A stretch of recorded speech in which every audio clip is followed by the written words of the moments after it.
સ્વામિનારાયણ સ્વામિનારાયણ સ્વામિનારાયણ સ્વામિનારાયણ સ્વામિનારાયણ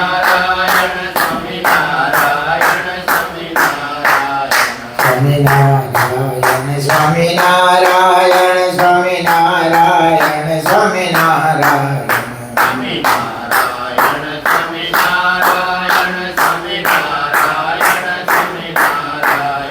સ્વામિનારાયણ સ્વામિનારાયણ સ્વામિનારાયણ સ્વામિનારાયણ સહજાનંદ સ્વામી મહારાજની જય. સનાતન ચંદન ચાર સીતામને જય જને પુષ્પ સૃજાલં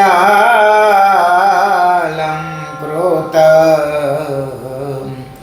પ્રાત સૂર્યમયુખ સેવિત મુખમ શ્રીચંદ્રશાલોપરી ધૃત્વા રોટક મે કપાણે તલકે પંક્ત્વાનાસ્તેન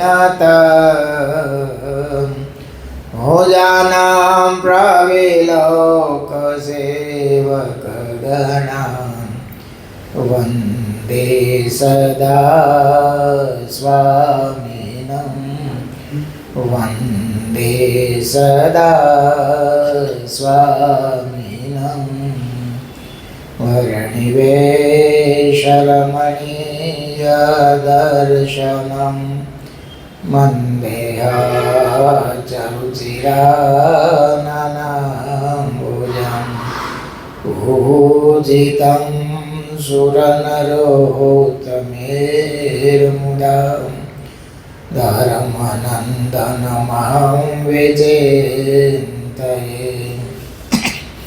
ઓમ અવતારિણે શ્રી સ્વામિનારાયણાય નમો નમઃ. ઓમ શ્રી હરિકૃષ્ણાય નમો નમઃ.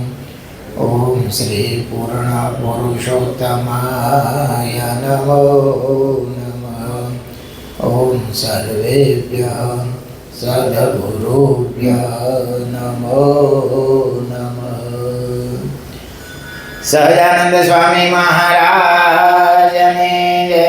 હરિકૃષ્ણ મહારાજની જય. સ્વામિનારાયણ ભગવાનની જય. વિક્રમ સંવત 2082 અષાઢ વદ 10મી તારીખ 8/8/2026 શનિવાર. આચાર્ય શ્રી વિહારીલાલજી મહારાજ રચિત શ્રી લીલામૃત કળશ પેલો વિશ્રામ પેલો.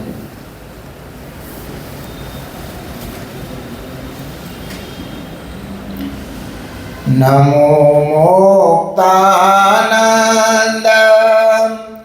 પ્રભુ પદ તણા સેવક સદા મહાશાસ્ત્રાભ્યાસે વ્યર્થ ન ગુમાવે પળ કદા.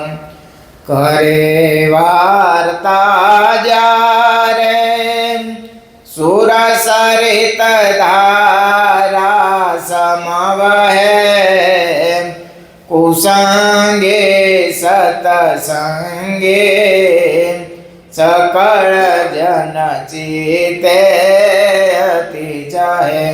કુસંગે સતસંગે સકળ જન ચિતે અતિ ચાહે. સહજાનંદ સ્વામી મહારાજની જય. આજે 3 તિથિ ભેગી થઈ છે. એક તો મુક્તાનંદ સ્વામીની તિથિ છે, ધામમાં ગયા છે, આપણેનું જીવન ચાલે છે. વિક્રમ સંવત 1887 સ્વામી મહારાજના ધામમાં ગયા. 1 વર્ષ પછી મહારાજ ગયા પછી. અને મહારાજે વચનામૃતની આજે સમાપ્તિ કરી. અષાઢ વદ 10 વર્ષ સુધી મહારાજે વચનામૃતનું પાન કરાવ્યું. આમ તો હજારો વચનામૃતો છે હો, પણ એમાંથી મહારાજે 4 સદગુરુને નિમા. કેટલા? 4 સદગુરુ. મુક્તાનંદ સ્વામી, શુકાનંદ સ્વામી, ગોપાળાનંદ સ્વામી અને નિત્યાનંદ સ્વામી. આ 4 સદગુરુને બધાએ જે સંતોએ મહારાજે વાતો કરતા હતા એ બધાય સંતોના ખરડા ભેળા કરી અને આ 4 સદગુરુએ એનું સંકલન કર્યું અને 262 વચનામૃતનો સંગ્રહ કર્યો. કેટલા? 262 વચનામૃતનો સંગ્રહ કર્યો. આપ વચનામૃતના બધા અભ્યાસી છો, રોજ એનું વાંચન પાઠ કરો છો. વચનામૃત છે પ્રશ્નોત્તરી રૂપે લખાયેલો ગ્રંથ છે. અમુક મહારાજ સામેથી પૂછે, અમુક પ્રશ્નો મહારાજ સામેથી કહે છે, કૃપા વાક્યો છે, મહારાજ સીધી વાત ચાલુ કરે. અને અમુક સંતો ભક્તો કે આચાર્ય મહારાજ હોય એ મહારાજને પ્રશ્ન પૂછે અને મહારાજ એના જવાબ આપે. આવા વચનામૃતમાં લગભગ 621 પ્રશ્નો છે. કેટલા? 621 પ્રશ્ન છે. 10 વર્ષ સુધીમાં આ પ્રશ્નોત્તરી થઈ. એમાં જે સદગુરુ સંતોને સારા સારા જે પ્રશ્નો લાગ્યા એનું સંકલન કરી અને આખો ગ્રંથ તૈયાર કરી અને મહારાજને અર્પણ કર્યો. મહારાજે જોયો, નિત્યાનંદ સ્વામી અર્પણ કર્યો મહારાજને ગ્રંથ. મહારાજ બહુ રાજી થયા. અને આ બધું ભગવદ કૃપાથી થતું હોય છે. આમાં કાંઈ બુદ્ધિનું ડાપણ ચાલે નહીં. તમે જો વિક્રમ સંવત 1876 માગસર સુદ ચાતુર્થીના દિવસે ચાલુ થયું અને રાતે મહારાજે બધાને જગાડ્યા, ભેળા કર્યા અને પહેલો જ પ્રશ્ન પૂછ્યો, અઘરામાં અઘરું શું? કઠણમાં કઠણ શું? તો મહારાજની મૂર્તિનું અખંડ ચિંતવન કરવા. કઠણમાં કઠણ છે. અને છેલ્લું 39મું અંત્યનું વચનામૃત, એમાં પણ આવો જ કંઈક સાર છે હો. તમે જો, ભગવાનમાં પ્રીતિ કરવી અને માયાને જીતવી, એવો પહેલો જ પ્રશ્ન મહારાજે પૂછ્યો છે. આપણે એનું વાંચન કરું. વિક્રમ સંવત 1886 અષાઢ વદ 10મી હતી. ગઢપુરમાં મહારાજ દાદા ખાચરના દરબારમાં ઉગમણા બારના જે ઓરડા છે એની ઓસરી આવીને મહારાજ બિરાજમાન હતા અને સર્વે શ્વેત વસ્ત્રો ધારણ કર્યા હતા અને આગળ સંતો અને હરિભક્તોની સભા હતી. એમાં મહારાજ કે સર્વ પરમહંસ તથા સર્વ સત્સંગી આગળ વાર્તા કરી. મહારાજે વાતો કરવા, કાંઈ બીજું કાંઈ કર્યું નહીં, સીધી વાર્તા ચાલુ કરી. મહારાજ કે ભગવાનની માયા તે કઈ છે? જો પ્રશ્ન સાંભળજો, પહેલું વચનામૃત અને છેલ્લું વચનામૃત એના પ્રશ્ન મળતા આવે. મહારાજ કે ભગવાનની માયા તો કઈ છે? તો દેહને વિશે જે અહમ બુદ્ધિ ને દેહ સંબંધી પદાર્થો તેને વિશે જે મમત્વ બુદ્ધિ એ જ માયા છે. તે માયાને ટાળવી અને એ માયાને જેને ટાળી તે માયાને તેરો કહેવાય. અને માયાને ટાળી અને ભગવાનમાં પ્રીતિ કરવી. લો, પેલું વચનામૃત તમે વાંચજો તો એમાં લગભગ માયાને તરવાનું આવે, ભગવાનના ભજન કરતા આડું આવે એને માયા કીધી. આમાં મહારાજે માયા કીધી અને અખંડ મૂર્તિ ધારવાની, કહેતા ભગવાનમાં પ્રીતિ કરવાની. મહારાજ કે અહીંયા તમે જુઓ, ભગવાનમાં પ્રીતિ કરવી એટલો સર્વશાસ્ત્રનો સિદ્ધાંત છે. કેવું મહારાજ ક્યાંથી કેવું લાવે છે. જો બધા શાસ્ત્રો આપણે ક્યાં વાંચવા જઈએ, આ તમામ શાસ્ત્રોનો સાર છે કે અહમ મમત્વ રૂપી માયાને જીતવી અને માયાને જીતા પછી ભગવાનમાં પ્રીતિ કરવી. આ સર્વ શાસ્ત્રનો સાર છે. તેને આજ સમજો કે ઘણા દિવસે કરીને સમજો. અને હનુમાનજી, નારદ, પ્રહલાદ એ જે મોટા મોટા ભગવાનના ભક્ત, એમણે પણ ભગવાન પાસે એમ જ માંગ્યું છે, જે અહમ મમત્વ રૂપ માયા થકી મારી રક્ષા કરજો અને તમારે વિશે પ્રીતિ થજો. અને માયાને તેરા હોય ને તમારે વિશે પ્રીતિવાળા હોય એવા જે સાધુ, તેનો સંગ થજો અને એ સાધુને વિશે હેત અને મમત્વ થજો. માટે આપણે પણ એમ કરવું, એ જ અને એમ જ માગવું અને એનું શ્રવણ, મનન અને નિધિ ધ્યાસ કરવો. લ્યો કેવો મહારાજે સાર કીધું, જો તો ખરા. એક તો માયાને પહેલાં તરવી, ટાળવી, પછી ભગવાનમાં પ્રીતિ કરવી અને જે ભગવાનમાં પ્રીતિવાળા છે એવા સાધુનો સંગ કરવો, એમાં મમત્વ કરવું, એનો સતત મનન નિધિ ધ્યાસ કરવો. કઈ નાની સુની વાત નથી હો. અને એ મહારાજ કે આ સર્વે શાસ્ત્રોનો સાર અમે કીધો છે. કેવું તૈયાર કરીને આપણને આપ્યું છે. ક્યાં આપણે શાસ્ત્રો ભણવા જઈએ, ક્યાં બધું ભેળું કરીએ અને કદાચ શાસ્ત્રો વાંચીએ ને તો આવો સાર આપણાથી નીકળે. બહુ શાસ્ત્રો તમે વાંચો ને, બહુ પીધો ને, ટુંડે ટુંડે મતીર ભીના. આ વાંચો તો આ તર્ક થાય, આમાં આમ કીધું હોય, એ વળી વાંચો તો બીજાએ આમ કીધું હોય. કારણ કે સદગુરુ નિષ્કાળ સ્વામી એવું કહેતા, જેની જેની રુચિ એવો અભિપ્રાય. ભલે ની એક જ શાસ્ત્ર ભણ્યા હોય, એક જ વેદ 5 પંડિતો ભણતા હોય, પણ પાંચેને તમે કહો થોડું થોડું આનો સાર લખો તો પાંચે જુદું જુદું લખે. શાસ્ત્ર એક જ હોય હો, પણ લખાણ અલગ અલગ આવે. તો શ્રીજી મહારાજે તો સર્વ શાસ્ત્રનો અર્થ લઈ આપણને 2 જ વાક્યમાં સમજાવી દીધું કે અહમ મમત્વ રૂપી માયાને ટાળી અને ભગવાનમાં પ્રીતિ કરો. લ્યો આ સર્વ શાસ્ત્રનો સિદ્ધાંત છે. અને ભગવાન પાસે એમ માગવું. પાછું મોટા મોટા ભક્તોએ એમ માગ્યું છે. મહારાજ કે આપણે પણ એમ જ કરવું અને એમ જ માગવું. તો એ વચનામૃત વિશે વાત કરતા હતા આપણે. ગરડા પ્રથમ પ્રકરણના 78 વચનામૃત આપણે બધાને ખબર છે. એમાં 175 પ્રશ્ન છે.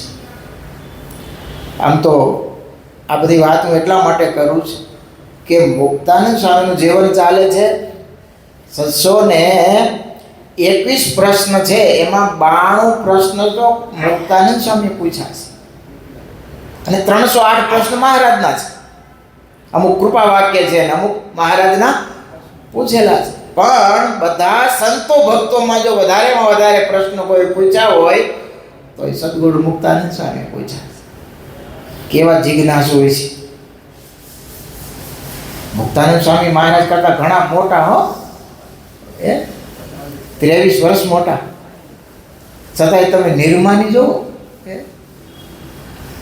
આપણે પહેલા દિવસે વાત કરી હતી, પ્રથમ દિવસે મહારાજનું મિલન થયું અને પહેલા જ દિવસે મહારાજે જે કાંઈ ફેરફાર કરવાની રુચિ જણાવી, જી મહારાજ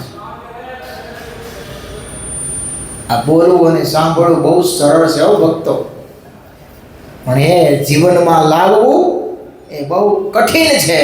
આપણે ભલે મોટી મોટી વાતો કરતા હોય કે સારી સમજણ ધરાવતા હોય, પણ આપણા કરતાં જે વડીલ છે ને આપણા કરતાં થોડાક કંઈક સદગુણમાં આગળ છે, એની આગળ નિર્માની આમાં શું હોય, અહમ છે ને, અહંકાર એ ભલભલાને ગોથા ખવડાવી દે છે. અને ભગવાનના માર્ગમાં કોઈ મોટામાં મોટું વિઘ્ન હોય ને તો અહમ છે, માન છે. મહારાજ કે માની ક્યારેય તરે નહીં. બહુ અઘરું છે. તમે જો એ વખતે રઘુનાથ દાસ ને બધા હતા ને, રોડાનંદ ને રઘુનાથ દાસ ને બધા વિમુખ થયા, પણ રામાનંદ સ્વામીનું વચન માયના નહીં, એને સ્વીકાર્યું નહીં. એ જ વાત તમે મુક્તાનંદ સ્વામી જો, બધાય કરતા વડીલ હતા, છતાંય એને કોઈ વાંધો ઉઠાવો નહીં. ગુરુ કરતા એ છે એ આપણા હિતનો હોય છે. અને મુક્તાનંદ સ્વામી એટલે સદગુણની ખાણ કહેવાય. સાધુતા યુક્ત જીવન મુક્તાનંદ સ્વામીનું હતું. સ્વયં મહારાજ એની મર્યાદા જાળવતા. મહારાજ બહુ રમૂજી સ્વભાવના હતા. મહારાજ ક્યારેક મીઠી રમૂજ કરતા હોય સભામાં, અને એમાં સદગુરુ મુક્તાનંદ સ્વામીને દર્શન થઈ જાય એટલે મહારાજ સાનામુના થઈ જાય, સુખ થઈ જાય. એટલી મુક્તાનંદ સ્વામીની મર્યાદા મહારાજ જાળવતા. પણ છતાંય મુક્તાનંદ સ્વામી મહારાજે આજ્ઞા કરી કે તમારે જીવન પર્યંત અમારા લીલા ચરિત્રને લખવા. એ વખતે મુક્તાનંદ સ્વામીને ક્ષય રોગ હતો. અત્યારે જેમ કેન્સર છે ને એની દવા નથી ને, એમ એ વખતે ક્ષય રોગની દવા નહોતી. એ ક્ષય રોગ થાય એટલે વહેલો મોડો અવશ્ય મૃત્યુ પામે, શરીર ક્ષીણ થતું જાય. ક્ષય રોગ હતો છતાંય છેલ્લા શ્વાસ સુધી, અરે લખતા લખતા ઘણીવાર હાથમાંથી કલમ પડી જતી, છતાંય મહારાજની આજ્ઞા એણે છોડી, છેલ્લા શ્વાસ સુધી છોડીને. એ મુક્તાનંદ સ્વામીનું સમર્પણ કેવું હોય છે. અને સત્સંગની માં કાંઈ એમનું કહેવાય છે. સાધુ કોઈ સેવા કરતા હોય છે, સવારનો સમય છે, થોડોક 10 વાગ્યા છે, એટલે સેવા કરતા કરતા ભૂખ લાગી. એ વખતે તપસ્વી સંતો એક જ ટાઈમ બધા જમતા, બીજી વાર સાધુ રસોડામાં જાય નહીં. વર્ષો પહેલા અયોધ્યા ગયા હતા ને, બધા ખાખી લોકો હોય ને, એ બધા સમૂહમાં રહેતા હોય. એ પણ બહુ તપસ્વી હોય. હો, આ 2 પડી રોટલી મારે ત્યાંથી લાવ્યા છે. હો, સંપ્રદાય એનો અમે ભંડાર જોવા ગયા હતા તો 5 વાગે ગયા. બધા પર્ણકુટીમાં અલગ અલગ રહેતા હતા અયોધ્યામાં. તો ભંડારમાં વાસણ બધા જોઈને ઊંધા વાળેલા. કેટલા વાગે એટલે મેં કોઈ પૂછ્યું, ત્યાં બતાવતા હતા કે આ વાસણ કેમ અત્યારે, કે ચૂલા, કે આ લોકો સાંજે, કે નહીં સ્વામીજી, અહીંયા એક જ વખત ભોજન પ્રસાદ લેવાય, બપોરે જમાય એટલે વાસણ બધાય ધોવાય ઊંધા વળી જાય. બીજે દિવસે સવારે 10 વાગે બધા પાછા રસોડું ચાલુ કરે, એક જ ટાઈમ જમવા. એમ મહારાજ વખતે સંતો બધા મોટા ભાગે બીજી વાર ભંડારમાં જવાય નહીં. હવે નવા સંતો હોય છે, સેવા કરતા હોય, થોડીક ભૂખ લાગી એટલે 10 વાગે ભંડારમાં ગયા. સાંજના પડેલા રોટલા છે, છાછની રોટલા, અથાણું, એ જમતા હતા. એમાં બરાબર મુક્તાનંદ સ્વામી આવ્યા ને ગભરાઈ ગયા સંતો. વડીલ સંત આવે અને આ ભંડારમાં 10 વાગે જવું બહુ કઠિન હોય છે. સ્વામી પણ તમે જુઓ, સંતો વધારે ગભરાઈ ન જાય. સ્વામી કે સાધુરામ, આજ તો મને બહુ ભૂખ લાગી છે, હું કંઈક હોય તો ભંડારમાં લેવા માટે. હા સ્વામી છે, રોટલા પડ્યા છે, લ્યો. તે મુક્તાનંદ સ્વામીએ સામે માગી લીધો અને એની સાથે બેસી અને રોટલો ઝીમા, જેથી કરીને બીજા સાધુને પોઠોક ન આવે. એમનું માનું બિરુદ મળતું હોય છે. નકર એ વખતે બીજો કોઈ હોય તો નામ નહીં દો. અમારા જુનાગઢમાં એક સાધુ હતા, નવા સાધુ થયેલા. ઘટી ગયેલી ઘટના કહું છું. ચાંદ્રાયણ કરતા હતા એ, અને હવે કારખાનાનું એવું કામ કરે, બાંધકામનું. હવે ચાંદ્રાયણ ચાલુ, એમાં શું છે, સમૂહમાં નિયમ લેવાઈ જાય અને પછી કઠિન તો પડે સેવા. એટલે એને બહુ ભૂખ લાગી છે, રહેવાતું નહીં હોય, ચક્કર આવા જેવું થઈ ગયું. એટલે ભગવાને ધરાવેલો પ્રસાદ મગજ હતો, એને કે મગજ લઈ પાણી પી લો. મગજ લઈને હજી મોઢામાં મૂકવા જાય કે પાર્ષદ હતા એ જોઈ કે, હે સ્વામી, તમારે સાંદ્રાયણ છે અને મગજ ખાતું, સાંદ્રાયણ તમે ભાગ્યું, આમ કર્યું. અને એને 2-3 જણા વાત કરી. ઓલા એટલા શરમાયા, હાજે ઘરે જતા રહ્યા. ઘટી ગયેલી ઘટના તમને કહું છું. ઘણીવાર વિવેક ન હોય. એ જગ્યાએ તમે મુક્તાનંદ સ્વામી જુઓ, નાના સંતો શરમાય નહીં, એને ઓછો ન આવે. સ્વામીને અગર ભૂખ લાગી નહીં હોય કદાચ હો તો મુક્તાનંદ સ્વામી બીજી વાર ભંડારમાં જાય નહીં, પણ છતાંય સ્વામી કે સાધુરામ મને આજ તો ભૂખ લાગી છે, કંઈક છે જમવાનું. અને તરત એ સાધુ સાથે બેસી અને ધીમા એ મુક્તાનંદ. મારવાડ બાજુ સંતોનું વિચરણ હતું, 50 સાધુનું મંડળ. અને એ વખતે એ સંપ્રદાયનો હજી પ્રારંભ કાળ હતો. ઠેઠ મારવાડ દેશ 50 સાધુ 2 દિવસ સુધી એક અન્નનો કણિકો એ સાધુને મળ્યો નહોતો કે ભિક્ષા કોઈ આપે નહીં. 2 દિવસ, ત્રીજો દિવસ હતો, એમાં સંતો જાળવા નીચે ભજન ભક્તિ કરતા છે. એક પવિત્ર ભૂદેવ પૂર્વનો સંસ્કાર જીવાત્મા આ સંતોની ક્રિયા જોઈ, ધ્યાન ભજન જોઈ, એને સાધુ જોઈને કોણ આવ્યો, નજીક આવ્યો અને એને જે કીધું સાધુરામ એ અમારું કંઈ ગ્રહણ કરશો? મુક્તાનંદ સ્વામી અરે ભાઈ જે હોય તે 2 દિવસના ઉપવાસ છે, કાંઈ હોય તો લેશો. પવિત્ર બ્રાહ્મણ છું, હું હમણાં રસોઈ તૈયાર કરું જોજો. પણ રસોઈમાં બીજું કાંઈ નહીં બનાવતા, ખાલી ખીચડી. અમારા ગુરુ એમને રસકસ જમવાના નિયમ આપ્યા છે, એટલે ઘી કે બીજું કાંઈ એમાં વાપરતા નહીં. સારી ખીચડી અમે લેશું. ભલે ખીચડી બનાવી, 50 સાધુની ખીચડી.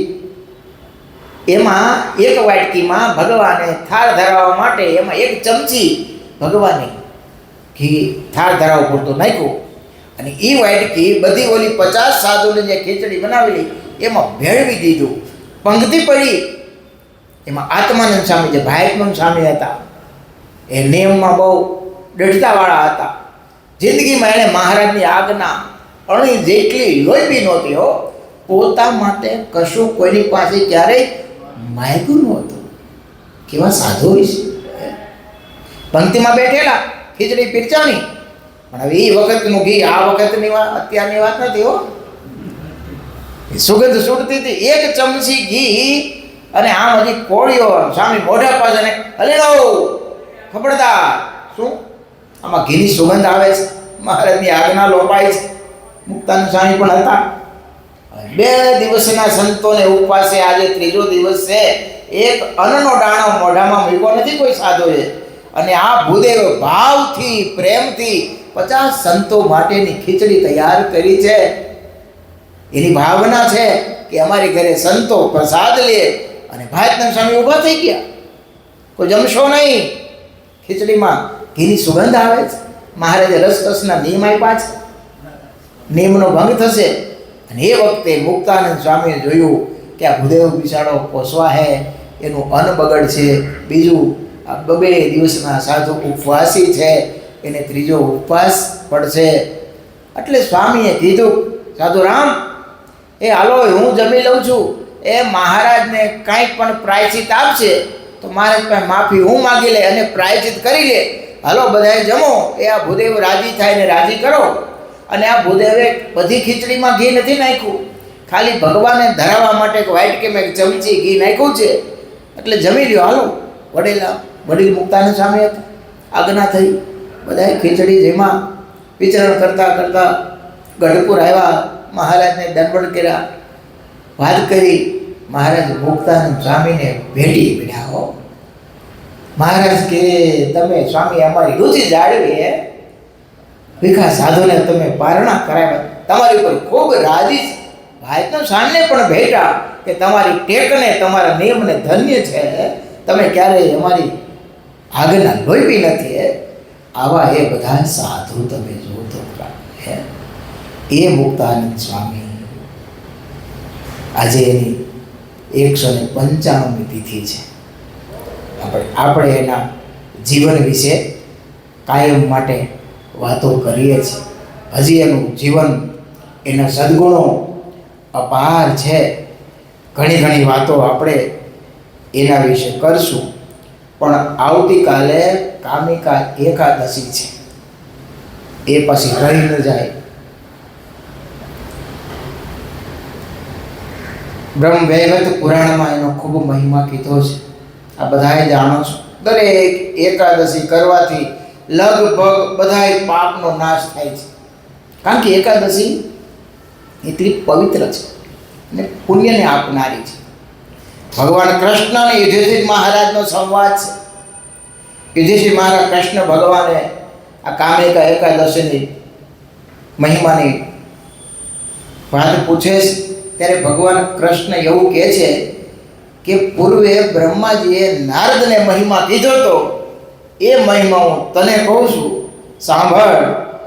એમ કરીને શરૂઆત ત્યાંથી કરે છે કે કામિકા એકાદશની વ્રતની કથા કોઈ સાંભળે, ખાલી સાંભળે હો, કરવાનું નહીં, તો એને બાજપા યજ્ઞનું ફળ પ્રાપ્ત થાય. કૃષ્ણ ભગવાન કે કોઈ પૃથ્વીનું દાન કરે, કોઈ મનથી ભાવથી ભગવાનનું પૂજન અર્ચન કરે, બધા તીર્થોમાં સ્નાન કરે, પૃથ્વીનું એટલે આખી પૃથ્વીનું, અને જે ફળની પ્રાપ્તિ થાય એ ફળની પ્રાપ્તિ આ કામિકા એકાદશીના વ્રત કરવાથી થાય છે, એમ સ્વયં ભગવાન કહે છે. અતિ મહિમા છે, બહુ મહિમા છે. એવું લખે છે કૃષ્ણ ભગવાન કહે છે કે ધર્મરાજ, જે મનુષ્યો સંસાર રૂપી સમુદ્રમાં ડૂબેલા છે, પાપ રૂપી કાદવમાં ખૂતેલા છે, એમાંથી જો ઉગરવાનો કોઈ પણ ઉત્તમ ઉપાય હોય તો કામિકા એકાદશીનું વ્રત કરે તો એમાંથી એ ઉગરી જાય છે. આત્મજ્ઞાની હોય, બહુ શાસ્ત્રો ભણ્યા હોય અને આત્મદર્શન જેને થતું હોય, અને જે ફળની પ્રાપ્તિ થાય એ ફળની પ્રાપ્તિ કામિકા એકાદશીના વ્રત કરવાથી થાય છે. અને વ્રતનો વિધિ પણ એમાં કીધો છે. આગલે દિવસે એકટાણું કરવું, એકાદશીને દિવસે ઉપવાસ કરવો, આખી રાત્રિ ભગવાન પાસે દીવો કરી અને જાગરણ કરવું. સવારે કોઈ પવિત્ર સંતો હોય, ભૂદેવો હોય અને પારણા કરાવી, યથાયોગ દક્ષિણા આપી, કુટુંબ પરિવાર સાથે બેસી અને પછી પારણા કરે ત્યારે એકાદશીનું વ્રત પૂર્ણ થયું ગણાય. એમાં એવું લખે છે કે આ કામિકા એકાદશીના દિવસે તુલસી દલસી ભગવાનનું પૂજન કરવાનો ખૂબ મહિમા કીધો છે. કોઈ સોનાનું દાન કરે, ચાંદીનું દાન કરે, સંપત્તિનું, હીરા મોટી ઝવેરાતનું દાન કરે, અને જે પુણ્યની પ્રાપ્તિ થાય એ પુણ્યની પ્રાપ્તિ કામિકા એકાદશીએ ભગવાનને તુલસી દલસી પૂજન કરવાથી થાય. બહુ સરળ કે નહીં? તમે જે લોભી એને તો બહુ મજા આવી જાય. ખાલી તુલસી દલસી પૂજન કરી એટલે હીરા ઝવેરાત મોતી જે કાંઈ કિંમતી વસ્તુ એ બધું જેમાં આવી જાય? તુલસી દલના પૂજનમાં આવી જાય. પણ આવો મહિમા છે. એમાંય તુલસીના જે પેલા શું કહેવાય, માંજર, એનું જે પૂજન કરે ને એને તો અતિ મહિમા કીધો છે. કેવો મહિમા કીધો છે? તો કે જેમ કાદવમાં કમળ રહે છે અને એની પાંદડીને પાણી સ્પર્શ કરી શકતું નથી, એમ તુલસીના માંજરથી ભગવાનનું પૂજન કરે તો એને કોઈ પાપ સ્પર્શી શકતું નથી. નિષ્પાપ બની જાય છે, પવિત્ર બની જાય છે. અરે તુલસીનું દર્શન કરીએ ને તો એ પાપથી રહિત થઈ જાય એવું લખ્યું આજના દિવસે. એનું કોઈ સામીપ્ય સેવે તો એ ભગવાનના સામીપ્ય બરાબર એને પુણ્યની પ્રાપ્તિ થાય છે. અને મહિમા તો આમાં બહુ લેખો છે કે જે મનુષ્ય તુલસીના માજ એટલે બધા પાપથી એ નિવૃત્ત થઈ જાય. ક્યાં સુધીના કે જન્મથી લઈ અને અત્યાર સુધીના જે કાંઈ નાના મોટા જાણે અજાણે પાપ કર્મ કર્યા હોય તો તુલસીના માંજરથી ભગવાનનું પૂજન કરે તો એમાંથી એને નિવૃત્તિ કહેતા એ નિષ્પાપ બની જાય છે. અને જે ભગવાનના ભક્ત છે એ ભગવાનનું પૂજન અર્ચન કરે તો એને મોક્ષની પ્રાપ્તિ થાય છે. આવો આ કામિકા એકાદશીનો મહિમા છે, ખૂબ ખૂબ મહિમા લેખો છે. દર વખતે આપણે એકાદશીના મહિમાની વાત કરીએ છીએ. શ્રદ્ધાથી, ભાવનાથી જે ભક્તો આ કામિકા એકાદશીનું પૂજન કરે છે, અરે ખાલી આજે ભગવાન આગળ સાંજે દીવો પ્રગટાવવાથી જે પિતૃઓ જે યોનિને પામ્યા હોય ત્યાં એને અમૃતના ઓડકાર આવે છે. એટલા પુણ્યની એને પ્રાપ્તિ થાય છે. એના કોઈ કુટુંબ પરિવારમાં ભગવાન આગળ દીવો કરે સાંજે તો એના પિતૃઓને પણ ત્યાં તૃપ્તિ થાય છે, એને પણ ત્યાં શાંતિ પ્રાપ્ત થાય છે. એવું આ કામિકા એકાદશીનું વ્રતનો મહિમા છે. આની કથા કોઈ ભાવથી મહાત્માથી ખાલી શ્રવણ કરે તો એ પાપ રહિત થઈ અને અંતે ભગવત ધામને પામે છે, કહેતા મોક્ષની પ્રાપ્તિ થાય છે. આવો કામિકા એકાદશીનો મહિમા છે એ મેં તમને ટૂંકમાં કીધો. અને આપણે શ્રીજી મહારાજની આજ્ઞા છે કે 15 દિવસે એકાદશીનું વ્રત આવે તે ખબરદાર થઈને કરો. જો આ ચાતુર્માસના નિયમ ચાલે છે લગભગ વિદ્યાર્થી એ ચાતુર્માસની બધી એકાદશીના ઉપવાસ નકુરના કરવા. કાલે મેં સભામાં સદગુરુ નિષ્કાળ સ્વામી તેથી વાત કરતો હતો. એ કીધું આમાં ધારણા પારણા કોને ચાલે છે? તો લગભગ 100 જેટલા વિદ્યાર્થીઓ છે અંદર ગઈ. બીજા વિદ્યાર્થી સેવામાં હતા, પણ આજે 200-250 વિદ્યાર્થી ધારણા પારણા કરે છે. એવા કેટલાય વિદ્યાર્થી એવા છે જેની ખરી એકાદશી શું કહેવાય ખબર નથી, એકાદશી શું કરાય. એવા વિદ્યાર્થી, આ બધો સંઘનો પ્રભાવ છે. આ તીર્થ સ્થાન છે, આયા સંતો ભક્તો તપસ્વી પવિત્ર ભજની એની એ અસર હોય છે. નહીંતર આવડા કુમળા બાળકો અહીંયા 3 ટાઈમ જમવાનું ફૂલ મળતું હોય છે. એ કંઈ ફરજિયાત હોતો નથી. કેટલા વિદ્યાર્થી માસોપાસ કરે છે, 1 મહિનાના લાગટ ઉપવાસ. કેટલા વિદ્યાર્થીઓ પારાક્રસ વ્રત કરે છે, 12 ઉપવાસ. કેટલાય રુચિ ચાંદ્રાયણ કરે છે, શિશુ ચાંદ્રાયણ કરે છે, ઈદુ ચાંદ્રાયણ કરે, દંડ ચાંદ્રાયણ કરે, જવ ચાંદ્રાયણ કરે, પીપીલિકા ચાંદ્રાયણ કરે. કેવા કેવા ચાંદ્રાયણના નિયમો લે છે. આ સંતોનો સહવાસ છે, આવું સ્થાન છે. અને એને કંઈક ભગવાન પ્રત્યે કંઈક સાધુના વચનમાં વિશ્વાસ હશે, હેત હશે, તો એ વાત મનાતી હોય અને તઈ આ બધુંય થતું હોય છે. એકલા કરવું બહુ કઠિન પડતું હોય છે. નકર બાળકો તો તમે જો આખો દિવસ લગભગ એને ધીમે ધીમે ખાવાનું ચાલુ હોય, એમાં કરવું ભગવાનની ખૂબ મોટી પ્રસન્નતા એની પર થતી હોય છે. ભલે એની અજ્ઞાન અવસ્થા છે, પણ જે સત્કાર્ય કરી રહ્યા છે ને એના પુણ્યનો કોઈ પાર હોતો નથી. એ જ્યારે મોટા થશે ને ત્યારે એમ થશે કે આપણે કેવા કેવા વ્રત કરતા હતા, એ એને ખાલી યાદ આવશે ને તો એનું કામ થઈ જશે. ઘણા હરિભક્તો પણ એ વચનામૃતના પાઠ કરતા હોય, ભક્ત ચિંતામણીના પાઠ કરતા હોય, નિષ્કાળ કાવ્યના પાઠ કરતા હોય, જનમંગળ સ્તોત્રના પાઠ કરતા હોય, હરિસ્મૃતિના પાઠ કરતા હોય. અને એમાંય હરિસ્મૃતિની કથા તો પૂજ્ય હરિસ્વરૂપ સ્વામીએ કેવી રસભર વાતો કરી છે. એમ લાગે સાંભળે જ રાખી, સાંભળે જ રાખી. કેવું મંથન કર્યું છે. કાલે મને એક હરિભગત અમેરિકાથી કહેતા હતા, ડૉક્ટર્સ કેવું પૂજ્ય હરિસ્વરૂપ સ્વામીના વચનામાં તો સાંભળું છું, એમ લાગે સાંભળે જ રાખીએ, સાંભળે જ રાખીએ. આવું તો કોઈ દી એમ સાંભળ્યું નહોતું. સ્વામીએ ભલે પ્રથમના 78 સુધી જ કહ્યું, પણ કમાલ કરી. એમાં કહેવાનું કાંઈ બાકી રાખ્યું નથી. અદ્ભુત હરિસ્મૃતિ હોય, વંદુ હોય, ભજ ગોવિંદમ હોય, કહતે ગુણાતીત, કેવી વાતો કરી છે. એનું થોડુંક ચિંતન કરીએ, મનન કરીએ તો કામ થઈ જાય. કરી કરીને આ કરવાનું છે. હાલતા ચાલતા ખાતા પીતા નાતા તોતા ભગવાનનું સ્મરણ કરવું, ભગવાનમાં હેત કરવું. હું ઘણી વાર કહી ચૂક્યો છું કે વિષય સાથે કે માયા હારે બથોડા લેશું ને તો એને કંઈ આપણે પહોંચી વળવાના નથી.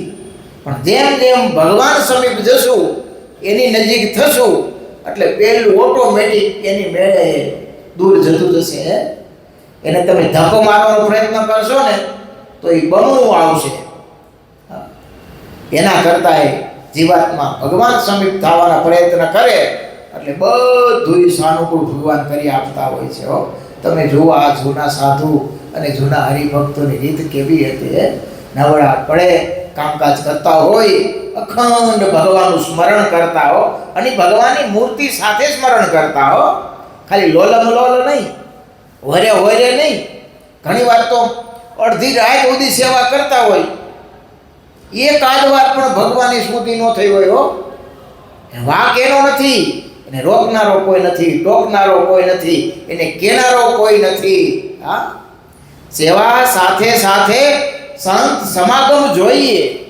ખાલી એકલી સેવા છે ને એ સ્વભાવને વધારનારી થાય. અને તમને આશ્ચર્ય થશે, સ્વભાવ છે ને એ જ વાસના છે, અને વાસના છે ને એ જન્મ મરણનો હેતુ છે. એ જો કોઈ રોકનારો ન હોય, કોઈ ટોકનારો ન હોય, કોઈ કહેનારો ન હોય, કોઈ સાધુ સાથે હેતપ્રીત ન હોય, ભલે ને આખી રાત સેવા કરતો હોય, પણ એને ઊભો કોણ રાખે? સેવા શેના માટે કરવી, શા માટે કરવી, સેવા કેમ કરવી, એની યાદી કોણ આપે? ગુણાતીતાનંદ સ્વામી એવું કહેતા, એ ભક્તો, એ બે બેલા મુકાય, ઓછા મુકાય તો વાંધો નહીં, પણ જોઈજો એ ભગવાનની મૂર્તિ ભૂલતા નહીં.